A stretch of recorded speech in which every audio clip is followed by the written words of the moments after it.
Allahumma salli wa sallim wa barik alaihi wa ala alihi sallallahu wasallam alaihi.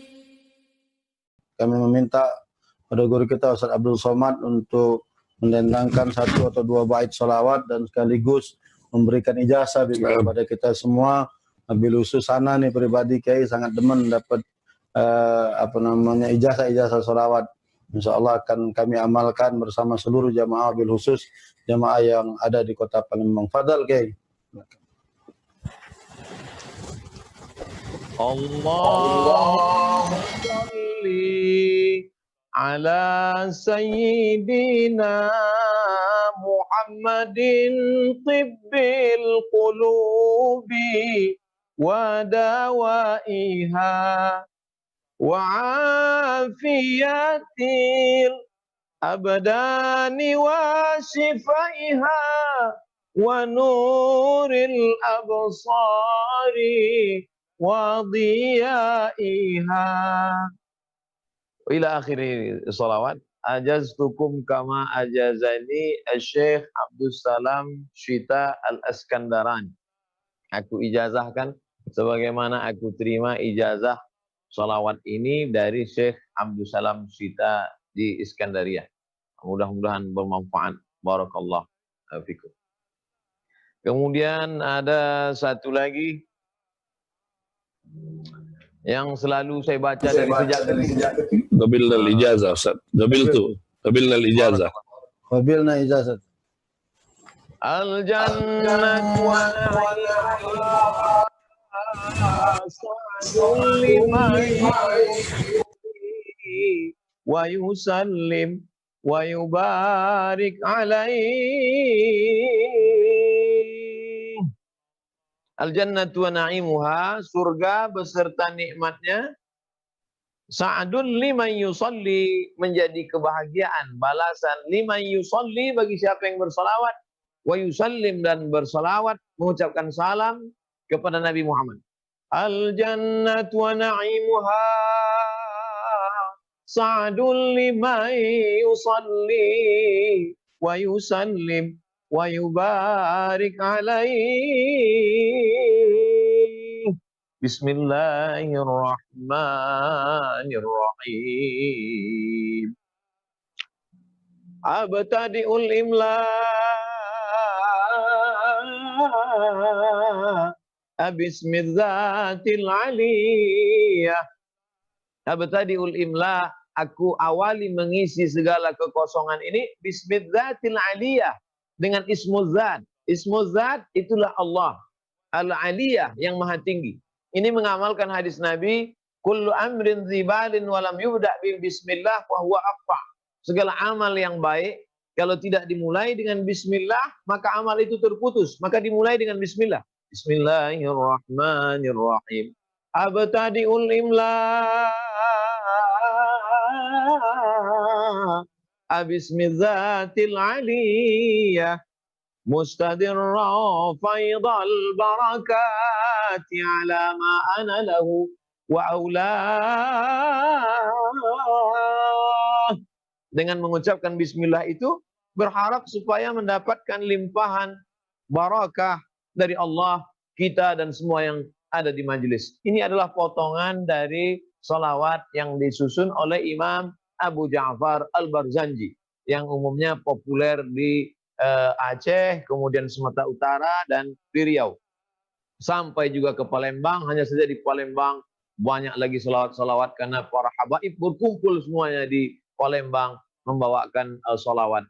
Ajaztukum kama ajazani syekhi ila syekhihi muttasilis sanad ila Syekh Imam Abu Ja'far Al-Barzanji, yang meninggal berasal dari Barzanjah, Irak, kemudian lahir di kota Al-Madinah Al-Munawwarah, kemudian beliau menjadi mufti di Yaman pada masa pemerintahan Turki Utsmani, kemudian meninggal dunia. Solawat Barzanji ini sampailah ke kampung halaman kita di negeri Melayu. Untuk lengkapnya nanti insya Allah akan kita bacakan panjang lebar di Palembang bersama Habib Mahdi dan Ustadz Adi. Barakallahu fikum.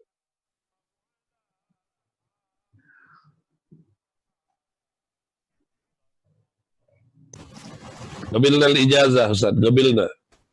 Barakallah. Masya Allah, alhamdulillah. Ini salawat berzanji ini Ustaz memang termasuk yang sekarang sudah mulai hampir hilang, termasuk di kota Palembang, karena biasa memang acara tasmiyah, acara-acara penting diawali dengan berzanji. Cuma mungkin karena kaifiatul qiraah, cara baca khusus dengan irama seperti yang antum baca ini sudah sulit untuk diikuti, terutama oleh anak-anak muda zaman sekarang. Mudah-mudahan dengan lantunan yang antum bacakan tadi ini bisa jadi motivasi khusus bagi generasi muda kita, termasuk yang ada di Palembang, untuk kembali menghidupkan maulid atau salawat al-Barzanji ini. Dan di sini ada Barzanji, ada Syaraf al-Anam, ada Diyaul Lami, ada Simtud Duror, ada Ad-Dibai, ada Maulid Azab, dan lain-lain. InsyaAllah mudah-mudahan bisa diaktifkan kembali. Dan mungkin saya menambahkan Ustaz, kita masih ada waktu insyaAllah ini, ingin bertanya kepada Ustaz, karena zaman sekarang ini kan masyarakat sudah dengan berbagai macam kemajuan teknologinya, dan salah satu yang juga saat ini digandrungi adalah salawat dengan iringan hadroh. Dan iringan hadroh ini juga seringkali menimbulkan kontroversi. Dari sisi apa yang saya sampaikan tadi, bahwa membaca salawat apalagi dengan iringan hadroh itu bisa menyejukkan hati dan meningkatkan imun. Apalagi diiringi dengan suara munsyid yang merdu. Tetapi banyak juga sebagian orang yang sekarang terkadang tidak sepakat dengan hal seperti ini. Mereka bilang bahwa hadroh ini ya seperti tadi bid'ah, tidak cocok dengan syariat dan lain-lain sebagainya. Bagaimana kira-kira kita menyikapi hal seperti ini, Ustaz? Apa yang harus kita berikan sebagai jawaban, juga memberikan jawaban kepada masyarakat, karena mungkin sebagian masyarakat juga ada yang ragu akhirnya dengan suara-suara seperti ini yang sering dikeluarkan oleh sebagian saudara-saudara kita yang belum paham. Mungkin itu, Ustaz. Baik Habibana Ustaz. Suatu ketika datang seorang perempuan menjumpai Nabi Muhammad SAW membawa duf, gendang. Aku ingin memukulkan gendang ini wahai Rasulullah SAW. Kata Nabi Muhammad SAW, ada apa? Aku bernazar kalau engkau pulang dari perang dengan selamat, aku ingin memukulkan gendang ini. Kata Nabi SAW, pukullah. Ini menunjukkan hadis takriri. Seandainya Nabi menyuruh, maka hadis qauli. Seandainya Nabi melakukan, maka hadis fi'li. Tapi sahabat melakukan dan Nabi menyetujuinya, maka disebut dengan hadis takriri. Seandainya perbuatan memukul duf, gendang itu haram, pastilah Nabi mengatakan jangan lakukan, jangan tunaikan nazarmu, ini adalah haram. Tapi Nabi mempersilakan. Ini yang pertama. Yang kedua, ketika pada hari raya Idul Fitri, Idul Adha, Nabi membiarkan jariyah. Jariyah ini hamba sahaya disebut jariyah, atau perempuan-perempuan juga anak-anak disebut jariyah, membiarkan pada hari raya besar memukul dengan melantunkan nasyid, lagu-lagu. Itu menunjukkan bahwa perbuatan itu dibenarkan. Yang kedua. Yang ketiga, kata Nabi, a'linu hadzal nikah. Kalau acara akad nikah jangan dibuat tertutup. A'linu, iklankan supaya jangan jadi fitnah, supaya semua orang tahu. A'linu hadzal nikah, buat nikah ini diiklankan, orang banyak tahu, diisytiharkan, dimasyhurkan, diumumkan. Waj'aluhu fil masajid, buat akad itu di dalam masjid. Wadribu alaihi biddufuf, pukulkan gendang. Duf satu, dufuf, pukulkan gendang. Coba kita lihat bunyi teksnya. Umumkan hazan nikah, buat akadnya di masjid, pukulkan gendang. Korelasi antara akad di masjid dengan pukul gendang tidak ada pemisahan. Seandainya Nabi mengatakan, buat akadnya di masjid, pukul gendangnya pergi ke tepi-tepi jauh-jauh sana. Tapi di situ ada buat di masjid, wadribu, pukul gendang. Itu menunjukkan di lokasi yang sama, di tempat yang sama, dipukulkan gendang. Yang keempat, Nabi duduk, Sayyidatuna Aisyah mengintip dari celah telinga Nabi, Habasyah, orang-orang Habasyah, orang-orang berkulit hitam, sedang menari tarian tongkat pendek, hirbah. Tongkat panjang, ramhu. Ini tongkat pendek, menari-nari dengan tongkat pendek di dalam Masjid Nabawi. Nabi duduk melihat mereka menarikan tarian tongkat pendek di dalam Masjid Nabawi.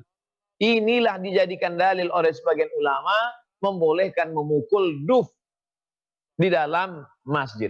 Oleh sebab itu maka sebagian yang melarang itu sebenarnya bukan memukul dufnya, tapi melarang yang mukul dufnya grup M3, mak-mak milenial, memukul maulid Nabi SAW. Maka kata Habib, kata Syekh, tolong mukul gendangnya, tolong di emperan ya. Karena tidak baik istri orang memukul gendang ditonton oleh suami orang di dalam masjid. Adapun yang terjadi di Palembang, saya melihat dengan mata kepala sendiri saat ikut di majelis Habib Mahdi, maka yang memukul duf ini adalah anak-anak muda, laki-laki semua. Maka tidak ada menimbulkan fitnah. Adapun memukul duf itu adalah membangkitkan semangat. Ada orang yang sedang lesu, letoy, lemah, lunglai, mau mati, maka begitu mendengar duf dipukulkan, maka bangkit, Allahumma salli, bergetar suara, ala sayyidina, bangkit semangat dia. Maka kalau kita lihat Syekh Ali Jum'ah di Mesir, tidak hanya duf, bahkan coba lihat di video-video maulid di Mesir, bahkan ada sampai membawa ganun. Ganun itu seperti kecapi yang talinya banyak sekali. Nah, itu sampai begitu demikian. Nah, oleh sebab itu maka kalau orang tidak tahu kita kasih tahu, kalau orang yang tidak paham kita kasih paham. Yang sulit ini adalah orang yang tidak mau tahu dan gagal paham. Nah, ini susah kita untuk ngasih tahu. Nah, kira demikian Habibana. Barakallahu fikum.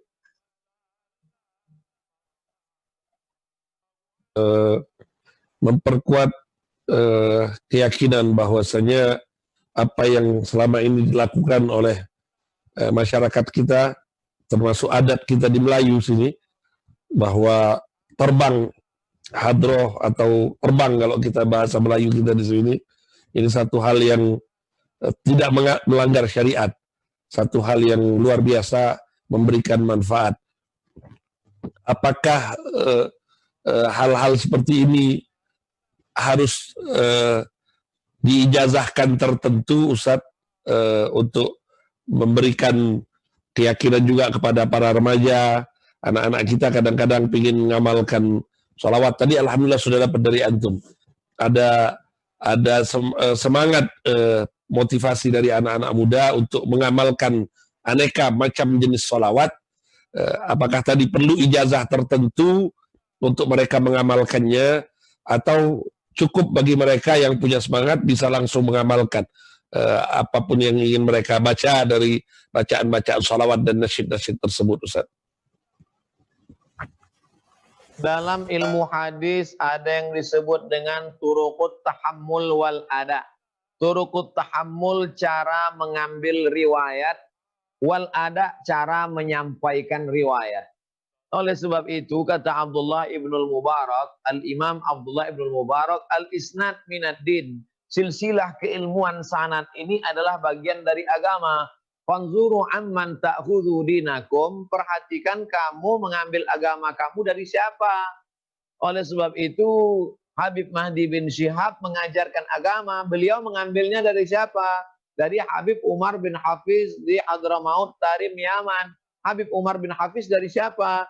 Dari Habib sampai kepada Sayyidina Muhammad sallallahu alaihi wasallam dengan sanad Ahlul Bait, dengan sanad kata Nabi sallallahu alaihi wasallam, aku tinggalkan dua, peganglah yang dua ini. Yang pertama adalah Al-Qur'an, yang kedua itrati ahli baiti, anak cucu keturunanku, anak cucu dari Sayyidina Al-Hasan, Sayyidina Al-Husain.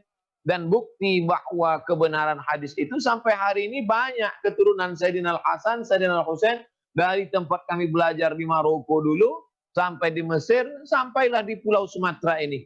Dan keberuntungan bagi masyarakat Palembang, memang di antara habaib yang paling banyak dari mulai Aceh sampai Lampung itu banyaknya di kota Palembang, Sumatera Selatan. Oleh sebab itu dimanfaatkan mengambil ijazah ini, mengambil barokah. Jadi saya selalu menggalakkan, menganjurkan supaya belajar kepada guru, kepada kiai, kepada habib, mengambil ijazah. Karena ini masuk bagian dari turuqut tahammul, cara mengambil ilmu, cara mendapatkan ilmu. Jadi kalau kita mendapatkan ijazah dari guru, kita semakin yakin, hati kita semakin kuat, menambah kepercayaan diri, maka ijazah adalah salah satu dari turuqut tahammul. Ada munawalah, guru dengan memberikan kitab. Ini ambil kitabku, kata dia, munawalah. Ada wijadah, beli buku, baca sendiri, ketemu, diakui juga. Tapi ijazah yang paling tinggi lagi adalah talaqi as-sama, langsung mendengarkan dari guru. Yang lebih afdal lagi sekali 3. Guru memberikan kitab, dia bacakan sebagian kitab, lalu kemudian diijazahkan. Maka ada 3 di situ. Pertama, munawalah.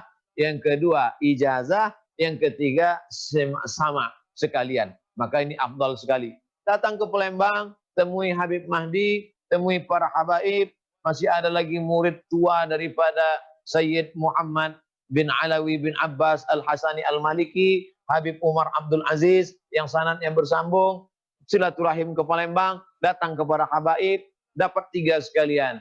Munawalah kitab, sama dengar langsung telinga, qiraah, lalu kemudian ijazah. Ajaztuka kama ajazani syaikhi kada kada kada bisanadil muttasil. Maka itu menambah keyakinan, menambah barokah, menambah kekuatan iman, dan yang paling penting melanjutkan silsilah ketersambungan ilmu, karena ini adalah bagian dari sunnah dari Nabi ke sahabat, sahabat ke tabi'in, tabi'in ke tabi'in, sampai ke guru kita, sampailah ke kita sampai hari ini, tetap berlanjut sampai hari kiamat insyaallah. Amin ya rabbal alamin. Demikian habibana. Allahumma salli wa sallim wa barik alaihi wa ala alihi sallallahu alaihi wasallam.